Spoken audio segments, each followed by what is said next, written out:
এইজোপা মোৰ ফুলি থকা শেৱালি। আপোনালোকক মই অলপ দিনৰ আগতে শেৱালি ফুল টাবত ফুলাব পাৰি বুলি কৈছিলোঁ। আৰু শেৱালি ফুল টাবত ফুলি যোৱাৰ পিছত তাৰ কিছুমান আমি যত্ন ল'ব লাগে। যত্ন ল'লেহে কৃত্ৰিমভাৱে এইদৰে কৰা শেৱালি ফুল পিছৰ বছৰটো মানে ভাল হৈ থাকে। সেই বিষয়ে আপোনালোকক মই অকণমান দেখুৱাই দিব খুজিছোঁ, তেতিয়া প্ৰেক্টিকেলি আপোনালোকে কথাটো গম পাব। আহকচোন চাওঁ। আমি যেতিয়া টাবত শেৱালি ফুল জাতীয় বকুল ফুল জাতীয় গছ ৰুওঁ, তেতিয়া কি হয়, গছজোপা যিহেতু ডাঙৰ প্ৰজাতিৰ গছ, যেতিয়া ফুলি শেষ হয় তেতিয়া এইদৰে কলম কৰি দিব লাগে। তেতিয়া পিছৰ বছৰলৈ আকৌ সেইটো জোখতে ৰৈ যাব। আৰু এটা কথা হ'ল কি, এনেকুৱা গছবোৰত কি হয়, বিছা লাগে। মানে যদিও শেৱালি ফুল তিতা, আপোনালোকে দেখিব যে খুব বিছা লাগে চাফ চিকুণ কৰি নথ'লে। সেইকাৰণে অন্যবোৰ ফুললৈ যাব পাৰে। যেতিয়া ফুলি শেষ হয় তেতিয়া সেইকাৰণে এইদৰে চুটি চুটিকৈ কাটি পেলাব লাগে। কাৰণ এই বছৰলৈ ইয়াৰ ফুলি শেষ হৈ গৈছে, সেই অহা বছৰহে ফুলিব। গতিকে এটা সেই জোখটোতে ৰাখিবৰ কাৰণে আপোনালোকে এনেকৈ কাটি পেলাব। তেতিয়া টাবটো বহুত ডাঙৰ নহ'লেও বাল্টিটো সমান হ'লেও শেৱালি ফুল এনেকৈ ফুলাব পাৰিব। বাকী সাৰ জাবৰ দি থাকিব লাগিব সময়ত। বেলেগ এজোপা ফুল লাগি গৈছে, এইখিনিতে কাটি থওঁ। এনেকৈ কাটি পেলালে কি হ'ব, তেতিয়া ধুনীয়া জোখ এটাটো ৰৈ যাব। বিছা চিচাৰো আক্ৰমণ নকৰে, আমি চায়ো থাকিব পাৰিম ভালকৈ। সেইকাৰণে এইবছৰলৈ এজোপা কাটি দিছোঁ। আৰু ইচ্ছা কৰিলে আপোনালোকে যেতিয়া কলি মেলি মানে কুঁহি পাত আহিব, তেতিয়া আপোনালোকে বৰো খাব পাৰিব ইয়াত। যদি বোলে ইচ্ছা কৰে মই বৰ খাওঁ শেৱালি ফুলৰ, তেতিয়া বৰো খাব পাৰিব সময়ত। এয়া মই পূৰা টকলা কৰি কাটি দিলোঁ। এইজোপা অহা বছৰলৈ আকৌ সেইটো ৰূপতে দেখিব। কিন্তু এইটো কথা সদায় মন কৰিব যে এনেকুৱা ডাঙৰ গছবোৰ মাজে মাজে এইদৰে কাটি থকাটো জৰুৰী। নহ'লে কি হয়, ভাল শ্বেপ এটা ৰাখিবলৈ দিগদাৰ। এতিয়া মই গোলাপজোপাৰ ওচৰলৈ আহিছোঁ। গোলাপজোপা দেখিছে ফুলি গৈছে।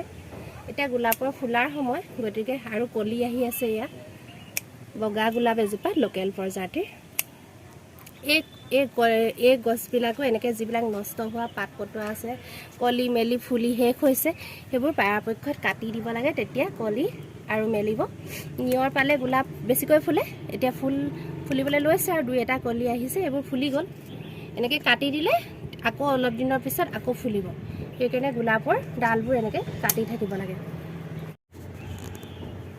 এজোপা পাতবোৰ পোকে খাইছে, এইখিনি মই দৰৱ ছটিয়াব লাগিব। তথাপিও দেখিবলৈ বৰ বেয়া হৈ আছে। গোলাপ ফুলিবলৈ লৈছে, কিন্তু চাগে বিছা হ'ব পাৰে। এইবোৰ ধুনীয়াকৈ কাটি দিব লাগে। এই ডালবোৰ হয়তো বেমাৰৰ আক্ৰমণো হ'ব পাৰে। এনেকুৱা ডালবোৰ কাটি দিব লাগে। তেতিয়া কি হয়, ফুলজোপা মানে পটককৈ নষ্ট হৈ নাযায়। নহ'লে গোলাপ বৰ বেমাৰ লগা ফুল, দৰৱ ছটিয়াব লাগিব। এতিয়া বৰ্তমান দৰৱ ছটিওৱাৰ আগত তাক অলপ প্ৰস্তুত কৰি লৈছোঁ।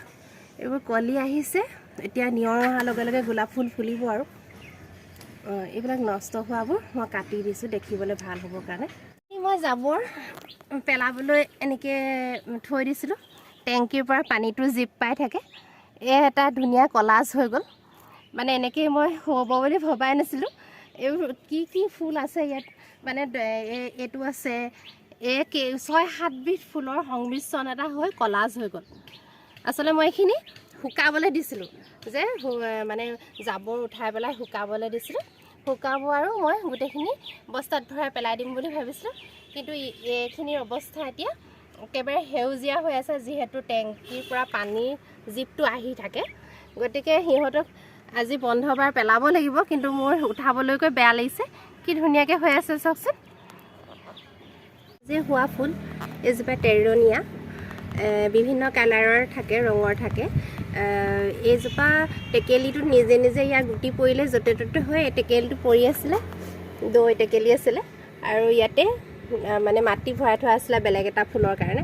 ইয়াতে গুটি পৰি পেলাই নিজে নিজে হৈ এটা আলংকাৰিক ৰূপ হৈ গ'ল। দেখি ভাল লাগিছে নহয়নে?